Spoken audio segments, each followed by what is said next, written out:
Oferecimento Deva Iveco, sempre ao seu lado.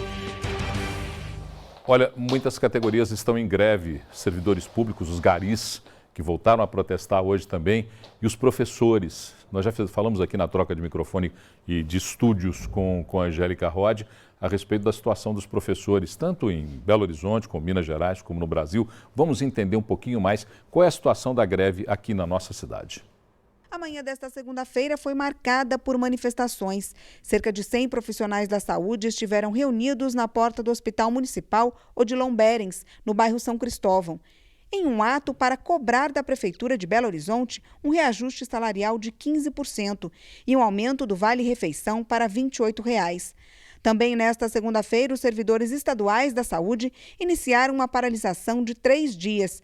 Os trabalhadores cobram uma resposta do governo do estado sobre a abertura das negociações para reajuste salarial e mudanças nas regras de promoção dos profissionais.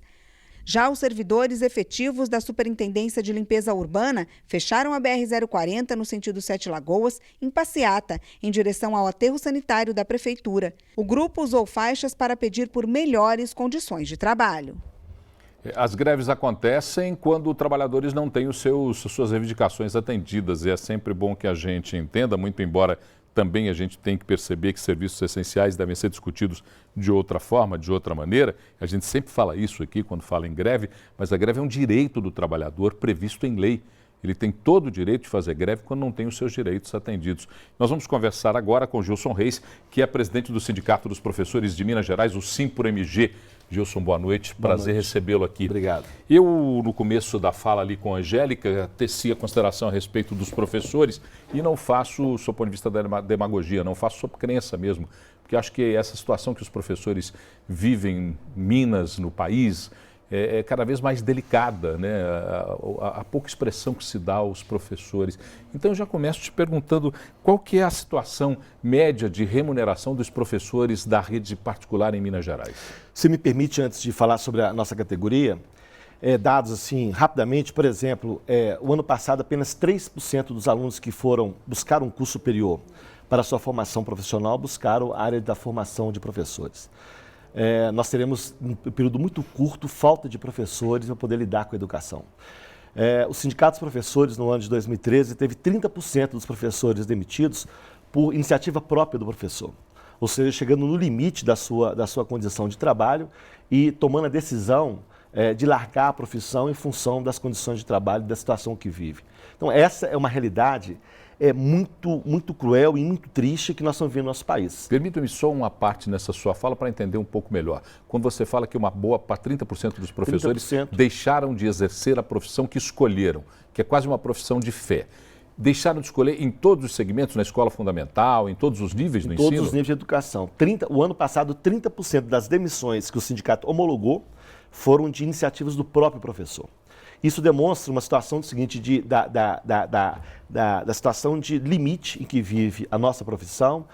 Não é só porque nós vivemos um processo de um tensionamento muito grande, seja na rede pública, seja na rede privada. Na rede privada, em função da relação de trabalho, a pressão do pai, do aluno que paga, a relação virou uma relação extremamente mercantil.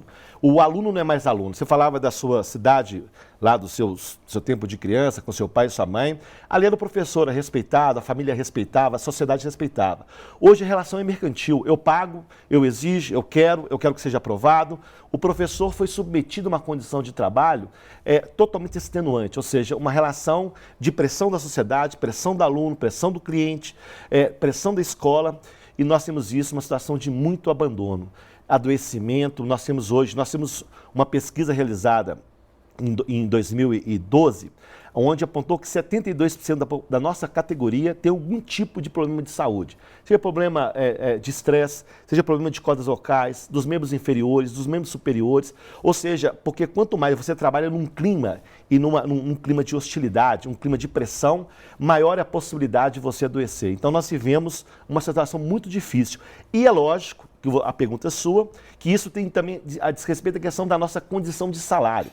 Para você ter uma ideia, uma professora ou um professor da educação infantil da rede privada de ensino, numa escola que cobra 700, 800, 900 reais de mensalidade, paga por hora de trabalho para um professor de 60 minutos R$ 8,68. 8,68 numa média de trabalho semanal? É hora-aula, porque na verdade o professor da rede privada não recebe por contrato de trabalho. Sim. Recebe por hora-aula, ele pode dar 10 aulas, 15 aulas, 20 aulas. E qual é a média de horas-aulas? No caso da educação infantil, em torno de R$ 1.200, é o piso da categoria.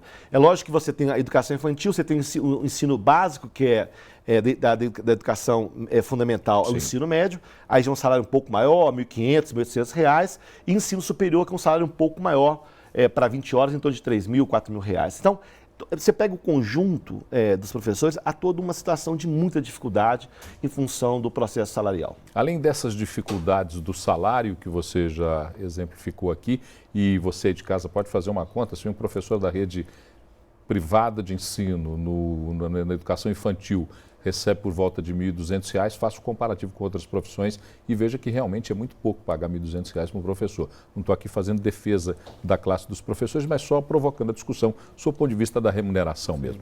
Mas além do fator remuneração, que outros fatores são um objeto de reivindicação dos professores? Olha, nós estamos discutindo algumas questões importantes. Nós estamos discutindo o piso. Uma questão fundamental para nós é a unificação dos pisos de professores. O tipo de formação exigida por um professor de educação infantil é concurso superior, há uma exigência de mestrado, doutorado, especializações. Isso acontece em todo o ensino básico. Então, nós achamos, primeiro, que não é possível mais continuar diferenciando um professor de educação infantil do ensino básico, na primeira série do ensino básico, na segunda série do ensino básico e no ensino médio. Então, uma proposta nossa é unificar todos os pisos num único piso, porque a exigência é a mesma, a formação é a mesma, o conteúdo é o mesmo, tratando, é lógico, de crianças e adolescentes em fase etária diferente. Essa é uma primeira questão. Segunda questão, nós achamos que os professores da rede privada precisam ter formação continuada, porque a educação é um processo extremamente dinâmico. Formar a sociedade é algo extremamente dinâmico. O aluno de 3 anos atrás, que chegou às escolas, não é o mesmo aluno que chega hoje. A sociedade está num processo de evolução e de mudanças bastante rápidas. Vocês falavam sobre o blog agora, sobre a comunicação e informação. Isso tudo influencia no cotidiano da escola e na formação. Então, esse professor que fez 5 anos do curso de pedagogia ou fez uma universidade para formação de química, física, biologia, etc., esse professor precisa passar permanentemente em cursos de formação.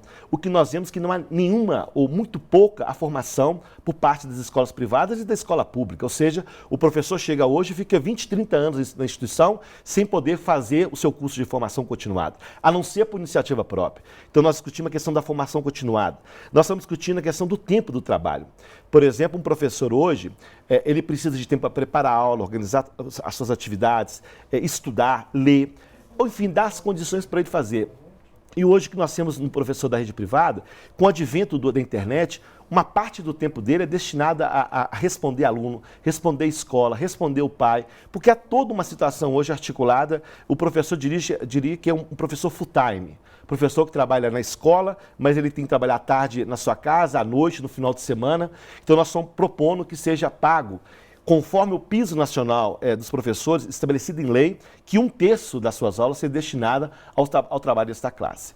E, por fim, nós estamos discutindo também um processo de valorização dos professores como um todo, que seria, a cada 5 anos, ter um aumento no valor do seu salário, porque isso que corresponde ao professor adquirir o processo no próprio política pedagógica da escola, que possa ter alguma valorização vertical, ou seja, o professor fez um curso de especialização, um curso de mestrado, um curso de doutorado, isso representa mais conhecimento, mais capacidade desse professor, que ele deve ser valorizado.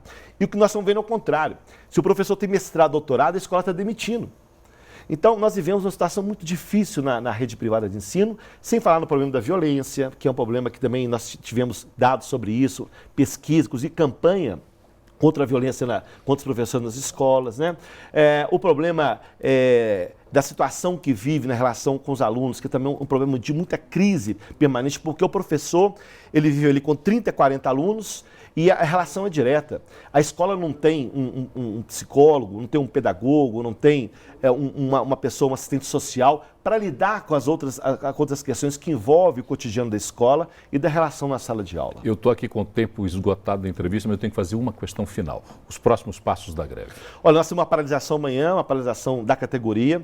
Nós estamos sabendo que tem muita pressão na escola, possibilidade de demissões, uma pressão exagerada. Nós temos agora à tarde uma reunião do sindicato, onde nós tivemos vários informes. Então, é uma pressão, porque as escolas hoje talvez seja o setor que mais lucra. A escola privada houve uma expansão. Só para você ter uma ideia, em 2002 nós tínhamos 2 milhões de alunos, hoje são 7 milhões de alunos.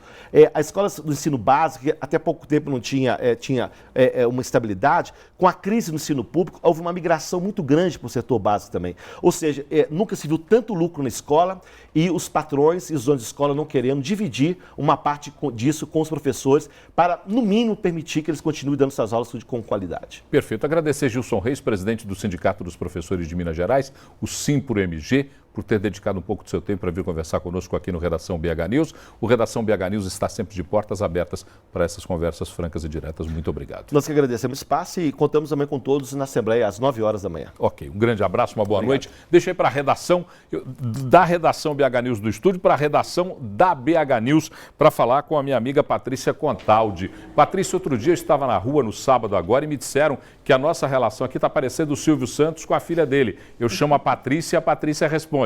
E eu disse que é perfeita essa analogia por um motivo só. É porque tanto eu quanto você estamos em busca dos salários deles, é isso? Está correta a informação? Correta a informação. Então traga para a gente, por favor, as notícias de Belo Horizonte de Minas Gerais. Boa noite, é com você, Patrícia. Boa noite, Paulo. Olha só, os arquitetos, eles se afastaram da 4ª Conferência Municipal de Política Urbana nesse último final de semana. Eu conversei agora há pouco por telefone com o Sérgio Missió, aquele arquiteto que veio aqui no Redação para falar sobre essa conferência com a gente logo no comecinho. Okay. E eles estão insatisfeitos com a forma como a 4ª Conferência Municipal de Política Urbana de Belo Horizonte vem sendo conduzida. Eles questionam o prazo para análise de todas as mudanças previstas para diversas áreas da cidade. Eles querem alteração do cronograma, disponibilização de todos os estudos e documentos, como os planos diretores regionais, os impactos dessas mudanças no custo da produção imobiliária, e eles também querem a maior participação, Paulo, da população no Conselho Municipal de Política Urbana. Na próxima quinta-feira vai ter uma reunião do Conselho Municipal e os arquitetos esperam que esses pontos já tenham sido atendidos. Só assim eles voltam a fazer parte aí dessa conferência, Paulo. Perfeito, Patrícia. É bom a gente lembrar que essa conferência já não tem mais o CMI, a CMI, que é a Câmara do Mercado Imobiliário, já não tem mais o Sinduscom e agora corre o risco de ter esvaziado o corpo técnico da discussão, arquitetos e urbanistas. E a gente faz uma reflexão como cidadão. E aqui não há nenhum embate ideológico, nenhum embate político. Mas a pergunta que eu faço é como cidadão. Se a CMI, se o Sinduscom, se os arquitetos e urbanistas se retiram de uma conferência municipal de políticas urbanas, qual que é o futuro dessa conferência? E olha só, é uma conferência importante, né? Sim, que acontece a cada 4 anos e discute aí as mudanças, né? De mobilidade urbana, desenvolvimento, infraestrutura, ambiental, cultural. Exatamente, feita para discutir o plano diretor, a nova proposta de plano diretor da cidade. Se você tira da mesa os principais atores, quem vai estar discutindo? Só para saber. Porque depois aí vem bilhetinho, vem recadinho, vem e-mail, posição ideológica, é política. Não, é como cidadão. Você está aí, como eu, acompanhando a mesma informação. Sai a CMI, sai o Sinduscom, sai o corpo técnico. Quem fica para essa discussão? Pois é. Só para entender. Outra notícia, Patrícia. Olha só, Paulo, as contas de água nas cidades abastecidas pela Copasa vai ter um reajuste de 6,18%. O aumento será aplicado a partir de amanhã, dia 13. De acordo com a agência reguladora do Serviço de Abastecimento de Água no estado, o reajuste das tarifas de energia elétrica, que provocou um aumento aí de 14,59% das despesas da Copasa, e a inflação foram as principais causas do aumento na conta, Paulo. E o salário, como dizia o professor Raimundo, e o salário, desse tamanhozinho. Obrigado, Patrícia. Você volta daqui a pouquinho com as notícias do Brasil e do mundo. E a gente volta já porque tem intervalo. Segundo bloco do Redação BH News, vem aí.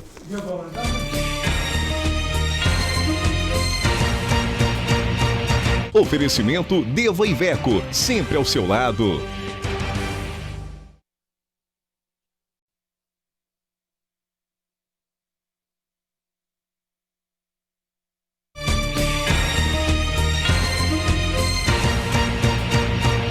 Oferecimento Deva Iveco, sempre ao seu lado. Faltando 3 minutos para 7, ainda bem que a câmera fica fechada, o microfone também, porque aqui no intervalo a gente fala o impublicável. Ainda bem que está fechadinha. Mas estamos aqui no segundo bloco do Redação BH News e a audiência pública que foi realizada ontem na Câmara Municipal de Belo Horizonte. Inclusive tentamos falar ontem com o nosso link com a Câmara Municipal, não conseguimos, mas foi feita ontem uma audiência pública para se discutir o programa de saúde familiar e o atendimento nos centros de saúde da capital. O atendimento nos centros de saúde da capital está sendo bastante reclamado pela população. É motivo de descontentamento. Nós vamos entender isso por completo, mas primeiro vamos entender o que aconteceu ontem na Câmara. O funcionamento deficitário do PSF, Programa Saúde da Família em Belo Horizonte, foi tema de uma reunião realizada ontem na Câmara Municipal. As condições de atendimento dos centros de saúde municipais foram discutidas. A audiência foi provocada por conta de uma série de registros feitos pelo Sindicato dos Médicos e por vereadores, que ao visitarem os locais, identificaram que muitas equipes do PSF estão incompletas e a carência de médicos estaria prejudicando o atendimento ao cidadão. Entre as reivindicações dos médicos estaria o cumprimento da diretriz nacional, determinando que o número de atendimentos por equipe seja de 2.000 pessoas. Atualmente, em Belo Horizonte, cada equipe estaria responsável por cerca de 4.000 usuários. Bom, está conosco aqui o doutor Sandro, que é vereador do PROS, que também é médico. Ontem nós tentamos falar com ele com a nossa unidade Link, mas nós não conseguimos. Nossa unidade Link ontem não nos deixou ter a conversa sobre o plano de saúde familiar, sim, mas a nossa produção conversou com o doutor Sandro. Boa noite, doutor Sandro. Boa noite. Muito obrigado por ter atendido o nosso convite. Ontem não conseguimos falar, hoje a gente repercute essa reunião, a audiência pública realizada na Câmara. Quais são as principais reivindicações dos setores envolvidos com a saúde, médicos, atendentes de saúde, a população, com relação a PSF, o Plano de Saúde Familiar, e atendimento nos centros de saúde da capital? Bom, nós sabemos que o PSF, Programa de Saúde e Família, ele é o esteio do atendimento nos centros de saúde. É um programa que veio, né, para revolucionar o atendimento, através de equipes multiprofissionais que prestam o atendimento, a atenção à saúde aos cidadãos. E hoje nós vemos que o sistema está estrangulado. Existem vários problemas, além de muitas equipes desfalcadas, sem profissionais, por diversos motivos, entre os quais sobrecarga de trabalho, questões salariais, unidades de saúde que às vezes são muito distantes e têm problemas de segurança e por aí, que fazem com que às vezes médicos peçam demissão, não queiram se fixar na rede. Isso é uma realidade mesmo, porque eu ouço histórias, às vezes eu ouço histórias até muito pesadas, muito fortes com relação à ação de traficantes que retiram pessoas de dentro dos centros de saúde, a pessoas que vão lá e agridem os médicos no meio do atendimento. É essa a real situação da medicina, dos centros de saúde na nossa capital? Ocorrem de forma pontual, né? Nós não podemos dizer que seja uma prática que ocorre frequentemente, mas ocorrem problemas de segurança, sim, em muitas unidades de saúde. E essa é a principal reivindicação da classe médica? A principal reivindicação hoje, além de condições de trabalho, de segurança, é uma modificação no processo de trabalho, que inclui você modificar a quantidade de população adscrita para cada equipe de PSF. Porque cada equipe de PSF fica responsável por uma parte do território geograficamente, geograficamente mesmo, uma parte do território da região ali do bairro que é atendido pelo seu saúde e aquela população vai ser assistida por aquela equipe. Para o espectador entender, no bairro, no determinado bairro, traça-se um perímetro de ruas. Isso. E esse perímetro de ruas é da responsabilidade de uma das equipes do Programa de Saúde da Família. Exatamente, tanto Sim. É que os moradores sabem. Quem é a equipe? Eu sou da equipe azul, eu sou da equipe pérola, ou assim como seja, né? Cada centro de saúde dá uma denominação a cada equipe. Então o próprio morador já sabe qual que é a equipe dele, quem é o responsável pela sua região, pelo local onde ele mora. E hoje, em média, quantas famílias atende um médico nesse programa de saúde familiar? Olha, cada equipe... Uma equipe, claro. A maioria das equipes, isso é uma média, mas a maioria das equipes estão hoje, atualmente, por volta de 4.000 habitantes, com a responsabilidade de aproximadamente 4.000 habitantes, cada equipe de PSF. E hoje, através da prática e também de estudos, considera-se que é um número que é grande. E qual seria o adequado? Hoje, o próprio Ministério da Saúde já fez uma portaria no ano passado, estabelecendo como novo parâmetro em torno de 2.000 pessoas. A metade do que se atende hoje em Belo Horizonte. Isso. E as reivindicações com relação ao cidadão, aquele que vai até o posto de saúde, o centro de saúde, ou aquele que precisa do atendimento da equipe de saúde familiar? É justamente o que ocorre. O cidadão vai ao centro de saúde para ser atendido pela sua equipe. O que acontece? Ele sente dificuldade em conseguir um atendimento. Muitas vezes ele vai ao centro de saúde e não consegue o atendimento no mesmo dia, aquilo é agendado para frente, ele tem dificuldade às vezes de marcar, se for uma mulher que precisa fazer exame, por exemplo, preventivo, né, de prevenção de colo de útero, exame preventivo ginecológico, às vezes aquilo é marcado muito para frente, tem dificuldade em fazer o seu controle. Então, a população sente isso na pele. E quando a equipe está sem médico, está desfalcada, é pior ainda. Porque aí, quando a equipe não tem profissional, aquilo é distribuído para as outras equipes que tem no centro de saúde, sobrecarregando todo mundo. Na Câmara, os senhores foram ontem o ouvido dessas reclamações. Sim. O que segue daqui para frente? De posse dessas reclamações, tanto dos profissionais de saúde quanto do cidadão, quais são os próximos passos para que o poder público, o executivo, se sensibilize com essas reivindicações? Nós fizemos uma audiência, foi uma audiência boa, né? Estava presente o secretário municipal de saúde, Fabiano Pimenta, o qual foi muito receptivo. Ele reconhece, inclusive, a necessidade de haver uma reestruturação, mas ele coloca que existe uma dificuldade orçamentária. Seria necessário termos mais recursos, mais dinheiro investido na saúde para poder atingir isso.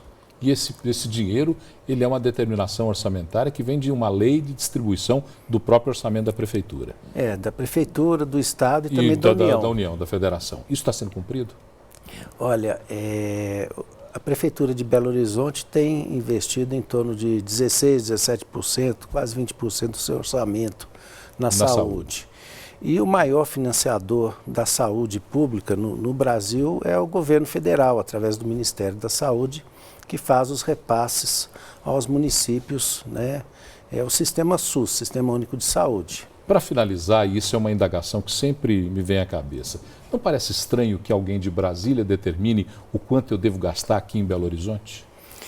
Exatamente, eles colocam um novo parâmetro, mas é necessário garantirmos o recurso, né, para fazer isso. Hoje, inclusive, houve uma grande batalha pelos 10%, né, do investimento do governo federal na saúde, e é um investimento hoje que está em torno de 7%. Então, os 3% que faltam, a gente acha que é muito pouco, mas na realidade faz muita falta. Faz uma grande diferença. Sim, faz grande diferença. Seria um dinheiro que poderia propiciar essa nova reestruturação do PSF e as equipes passarem a trabalhar com a redistribuição, 2.000 pessoas por equipe, para poder prestar um atendimento melhor aos cidadãos. Prazer em conhecê-lo, doutor Sandro, vereador do PROS, da Câmara Municipal de Belo Horizonte. Espero contar sempre com suas informações aqui no Redação BH News. Estamos de portas abertas. Ok, o prazer é todo nosso.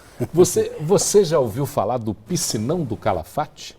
Eu só ouvi falar outro dia porque li nos jornais do Piscinão do Calafate. Mas o nosso repórter Nélio Souto, que tem aquele apurado olhar urbano, fala agora sobre o Piscinão do Calafate.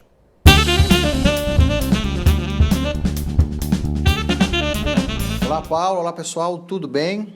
Boa noite. Hoje eu ainda não estou em Belo Horizonte, então estou aqui em Alvorada de Minas e daqui vou falar sobre um projeto que foi publicado no Diário Oficial do município pela Prefeitura de Belo Horizonte sobre o que apelidaram aí de Piscinão do Calafate.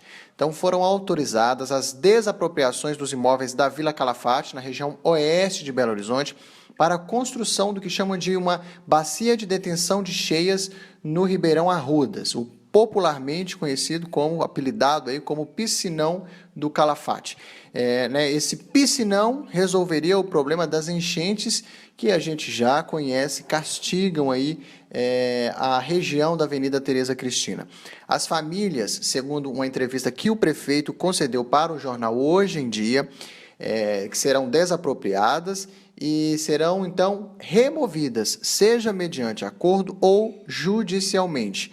A área em questão, que receberá o piscinão, tem cerca de 69 mil metros quadrados e não foram identificados os proprietários dos lotes da avaliação dos imóveis. Então, eles acreditam que já podemos considerar que esse projeto é um projeto aí, enfim, já há vias de execução. A previsão da Sudecap também é que essas obras elas sejam concluídas no segundo semestre de 2017.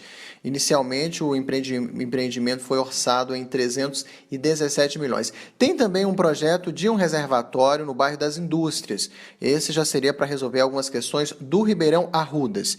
E lá no bairro das Indústrias, o projeto deve custar em torno de 40 milhões de reais. Bom, não foi falado se esse piscinão, tanto o do Calafate quanto o do bairro das Indústrias, receberá aí uma espécie de lagoa, Ainda não foi falado nada sobre o projeto paisagístico da região. A gente torce para que seja uma paisagem, bonita, que ali as pessoas possam ter um parque, uma área de caminhada, para ver aí essa integração das pessoas, do povo, da população com o espaço.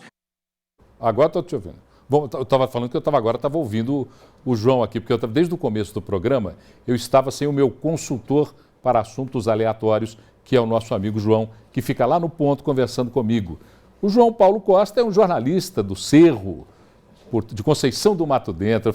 Eu falo do Cerro, ele fica bravo comigo. É o representante digno de Conceição do Mato Dentro no jornalismo de Belo Horizonte. E ele sempre conversa comigo. Hoje, até esse momento, finalzinho do segundo bloco, eu não tinha ouvido ainda a Voz da Sabedoria. Agora já estou conversando com a Voz da Sabedoria e vou conversar com outra Voz da Sabedoria lá na nossa redação, com a Patrícia Contaldi. Olha, o seu Amaro lá do bairro do Barreiro me ligou aqui agora, recebi o recado, reclamando por que você não apareceu no primeiro bloco. Então, o seu Amaro, desculpa, mas a Patrícia está aí e conta pra gente as notícias de Belo Horizonte e de Minas. Boa noite, Patrícia.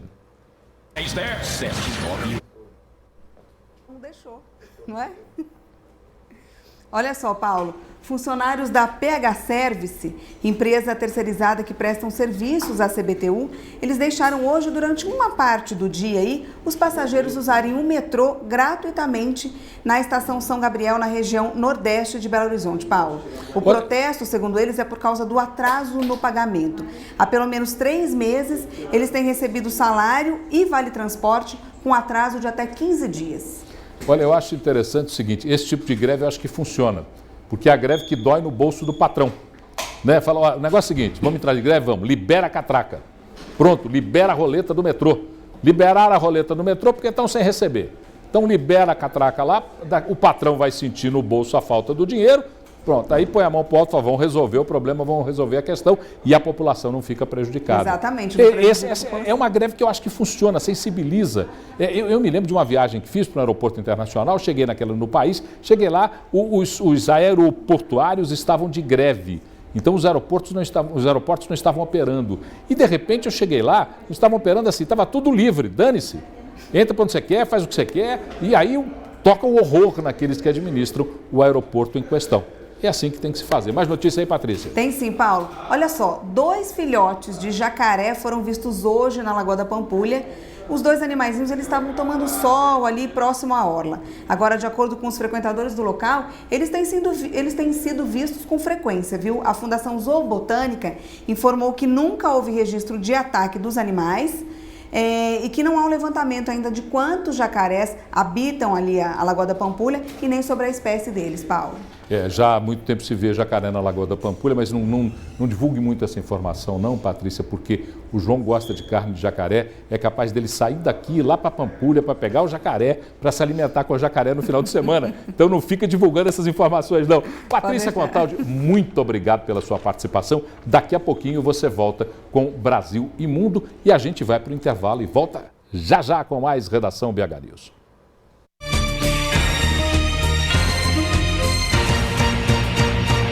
Oferecimento Deva Iveco, sempre ao seu lado.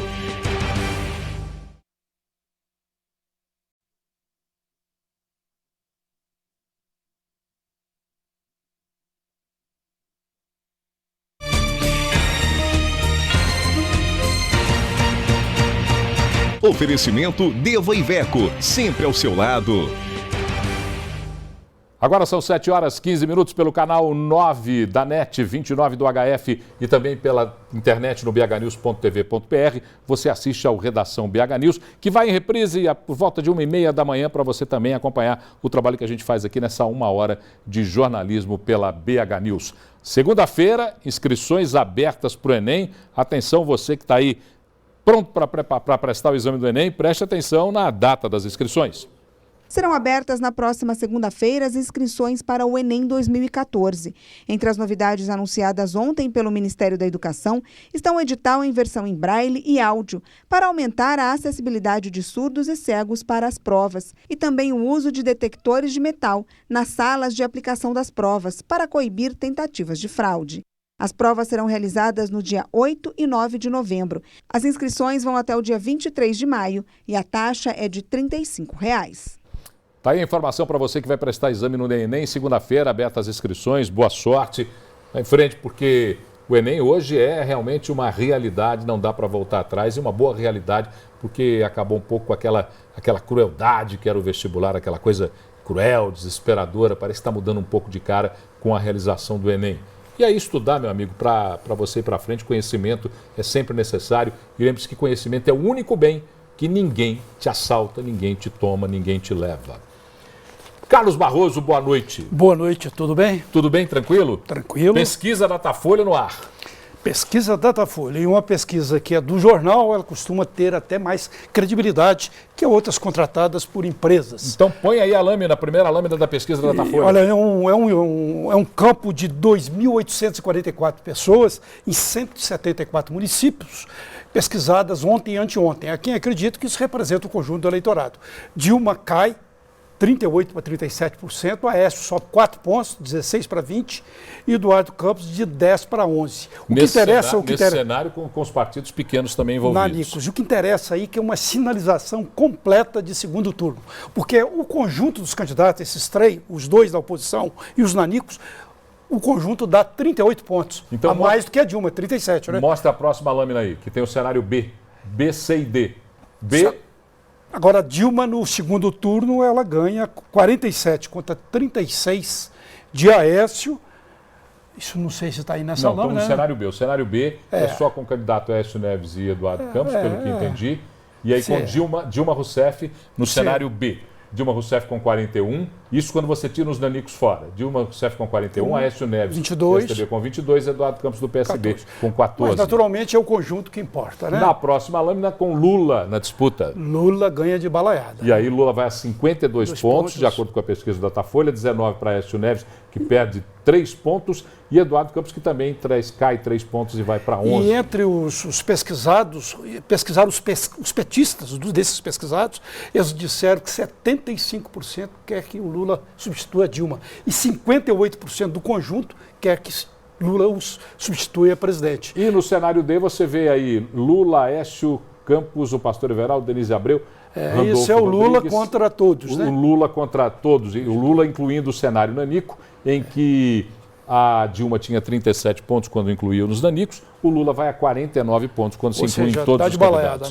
Dá de baleada. Próxima lâmina para a gente dar uma analisada rapidinho na pesquisa Datafolha, é por região, você dá uma olhada. Por região é interessante porque a Dilma ganha de completamente na região norte e nordeste. São os chamados grotões, como dizia Tancredo Neves, né?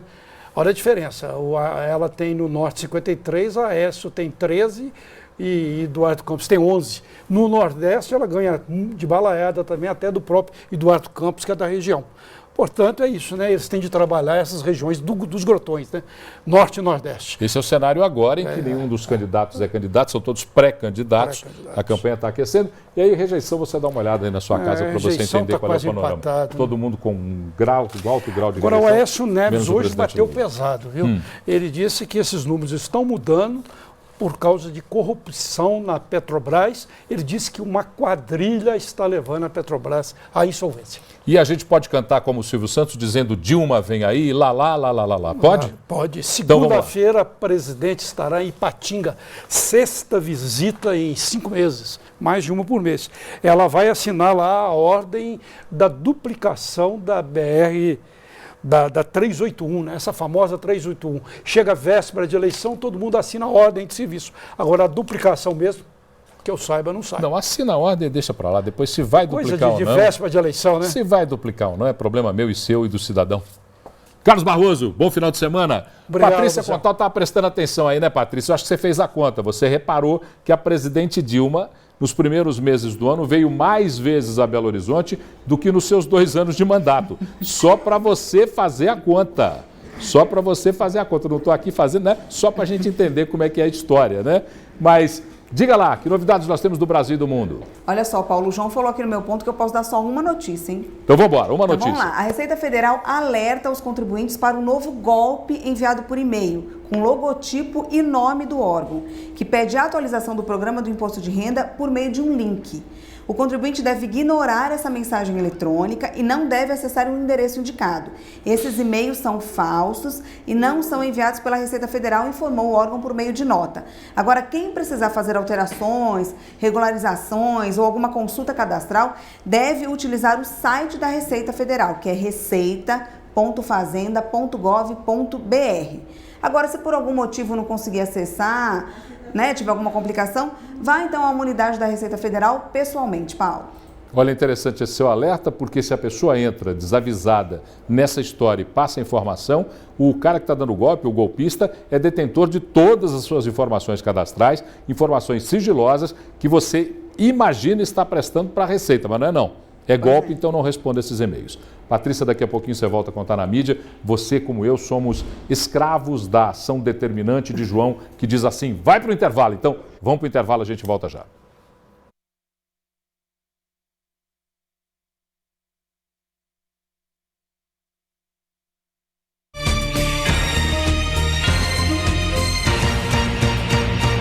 Oferecimento Deva Iveco, sempre ao seu lado.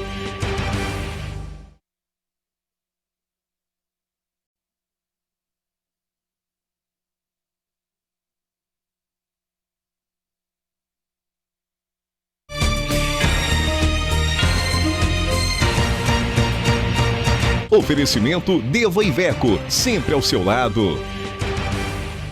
É nesse final de semana, no entorno da Pampulha, volta da Lagoa da Pampulha, que acontece a Maratona de Belo Horizonte. Maratona de Belo Horizonte que envolve todo mundo que gosta desse esporte correr, que é saudável e que põe muita gente, os profissionais, aqueles que vivem disso e aqueles que fazem isso por prazer. Vamos entender um pouquinho o que é a 5ª Maratona de Belo Horizonte. Será disputada no próximo domingo, na região da Pampulha, a 5ª Meia Maratona Internacional de Belo Horizonte. A edição terá a participação de 3.000 corredores, entre atletas de elite e amadores. Além dos 21.097 metros da prova principal, haverá também o percurso de 5 quilômetros para quem ainda não está preparado para encarar uma meia maratona. Com a largada marcada para 7h30 da manhã na Praça da Pampulha, no fim da Avenida Fleming e bem perto da Igrejinha, a competição já se tornou tradicional na cidade. As avenidas Otacílio Negrão de Lima e Coronel Oscar Pascoal serão interditadas a partir das 6h30 da manhã de domingo e só serão liberadas após a corrida. Olha, o professor Fabrício Rezende, que está aqui conosco, professor de Educação Física, já me chamou a atenção. Já disse assim, ó, meia maratona são 21 quilômetros. Não é maratona, não. Maratona são 42. Exato. A meia maratona são 21. Então já vamos conversar com o professor aqui. Professor Fabrício Rezende, muito obrigado por sua presença. Claro que isso, eu fiz questão de trazê-lo aqui. Boa noite, muito obrigado. Eu fiz questão de trazê-lo aqui para a gente conversar com o espectador que está se preparando agora, porque agora não tem mais jeito. Não tem. Se ele decidiu fazer a meia maratona, ele já tem que estar preparado agora. Exatamente. Mas que cuidados ele deve ter nesses 2 dias, no sábado sábado e no domingo? Então, primeira coisa é, igual você já disse, é estar preparado para correr esses 21 quilômetros aí. Não adianta, se você não passou por um treinamento conciso, chegar domingo e querer correr 21, tá? Outro cuidado importante é em relação à alimentação.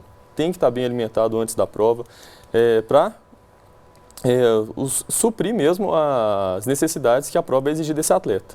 E um bom descanso também. Bom descanso, tem que dar uma boa dormida, né? E com qualidade. Não adianta ir para balada e depois querer fazer meia maratona, não, que não vai dar certo. Não vai dar certo. A meia maratona tem um pelotão de elite, tem profissionais que vivem correndo maratonas ou meia maratonas pelo mundo inteiro. E tem também um restante de pessoas que são pessoas que gostam de correr e que vão lá para se dedicar a isso. É arriscado o corredor que não é um corredor bem preparado tentar acompanhar o ritmo desses que estão na frente ou ele nem consegue acompanhar? Na verdade ele não vai conseguir acompanhar, né? Ele pode no máximo tentar aumentar o ritmo dele. Mas se ele não tiver uma preparação que deu esse suporte a ele, certamente ele não vai conseguir manter esse ritmo por muito tempo. E se ele estiver no meio da corrida e sentir, por exemplo, uma fisgada na coxa? Eu sinto aquela fisgada na coxa, mas é como eu estou correndo aqui na Bandeirantes de vez em quando, dá uma corridinha, eu paro, mas depois recupero. É aconselhável que se faça isso ou sentiu alguma coisa? Para e vai ver o que está acontecendo. Na verdade é o seguinte, o atleta ele tem que se avaliar durante a prova, né? Se ele sentiu essa fisgada e percebeu que não teve evolução dela, e ele percebe que ele consegue manter esse ritmo, tudo bem, vai lá. Se essa fisgada aumentou, está dolorida, está incomodando, é melhor parar. Nós conversávamos antes de vir aqui para o estúdio e a sua preocupação era de dar também um recado para aqueles que querem praticar ou querem fazer exercício a partir de agora. Então, aquele que quer começar, por exemplo, se motivou agora, estamos falando da meia maratona, o ano que vem eu quero participar da meia maratona. O que eu tenho que fazer? Ótimo. Já programou para o ano que vem fazer uma meia maratona. Já não quer começar uma meia maratona no mês que vem. Começou bem. Então é começar devagar, aos poucos e se preparando para uma prova longa, igual a meia maratona. E essa preparação requer algum cuidado especial ou eu posso fazer sozinho, por exemplo, correndo em alguma pista que está liberada para eu poder correr? Não, deve passar por uma preparação sim, ir no médico, fazer uma avaliação física e sempre contar com um profissional de educação física para estar acompanhando esses treinos. Não chegar e sair correndo, pôr um tênis e ir embora. No meio da maratona, as pessoas oferecem águas, isotônicos. Eu posso tomar qualquer coisa ali ou eu tenho que tomar cuidado com o que eu estou tomando nesse percurso? Você tem que tomar cuidado, né? Principalmente com o excesso, né? Tomar muita água é importante hidratar, mas o excesso de água não é ideal. O mesmo vale para os isotônicos. Perfeito. Professor Fabrício, quer dizer, o senhor vai participar da meia maratona? Vou participar. Então, boa sorte, sucesso. Depois eu quero saber o seu resultado. Tá ok, muito obrigado. Grande abraço, uma boa noite, muito obrigado por ter vindo falar conosco aqui. Bruno Garcês, o meu companheiro Bruno Garcês, por favor, Bruno, chega mais aqui para a gente conversar. Como é que estão as coisas? Maratona no ano que vem. O ano que vem? Então vamos fazer o seguinte, nós dois no ano que vem, nós vamos acompanhar o professor Fabrício e vamos fazer a meia maratona, ok? Correr já é muito bom, né? Quem sabe preparar direitinho, arrumar. Então já está combinado. A meia maratona do ano que vem, João, você programa a matéria, quem vai fazer lá somos eu e Fabrício correndo. Mas o João vai ter que ir também, João. O João, tá bom. O João ele vai andando daqui ao Cerro, daqui a Conceição. Mas... Paulo, temos clássico esse fim de semana. Temos clássico esse final de semana. 4 horas da tarde. Que clássico capenga, hein, Bruno? Time reserva, o outro reserva time de um todo lado, desfalcado do outro. A principal atração é a bandeirinha, né? Que vem auxiliar, assistente. Que é a musa. Que é a Fernanda Colombo Uliana. De Santa Catarina, 23 anos. Ela que tá, a imagem dela. A imagem, essa é a Fernanda? Ela é a grande atração do clássico de domingo agora. No Independência, com torcida única, essa é a Fernanda Uliana, a bandeira que vai bandeirar o jogo Atlético e Cruzeiro, válido pelo Campeonato Brasileiro. Atlético e Cruzeiro com os 2 melhores times do Brasil em 2013 e a principal atração do clássico é a bandeirinha. A bandeirinha, então, é a principal atração de um clássico. Atração do clássico. Mundial de Clubes, não tem mais alguma coisa? Tem, 8h30 agora, o Sada Cruzeiro enfrenta o Al Rayyan do Catar. Sim. E o Belo Gole jogou com o time argentino do PCN e venceu já. Está na final. Amanhã a final, 7 horas da noite, no Mineirinho. Esse Belo Gole parece uísque importado. Belo Gole, né? Mas é um bom time, é a base da seleção russa. Acho que será uma pedreira se o Sada Cruzeiro passar do Al Rayyan, que é a surpresa desse Mundial. Bom, nós temos que ir embora, porque está aqui o moço gritando comigo. Tem que ir embora, vamos encerrar, pelo amor de Deus. Muito obrigado, Bruno Garcês. Obrigado, Paulo. Muito obrigado você pela companhia, dividir conosco esse espaço aqui, essa busca da notícia, de segunda a sexta, de 6h30 às 7h30. Hoje foi um dia corrido aqui dentro, hoje o negócio pegou aqui, mas é bom porque ao vivo é assim mesmo, ao vivo a gente faz, e faz ao vivo mesmo. Aqui é uma equipe dedicada que constrói essa informação desde as primeiras horas do dia para trazer até você a melhor informação através do Redação BH News. E não adiantaria em nada o nosso esforço se não tivesse você aí do outro lado. muito obrigado pela sua companhia. Tenha um ótimo final de semana. No domingo, para as mães, um feliz Dia das Mães. E a gente volta segunda-feira, às 6h30. Até lá.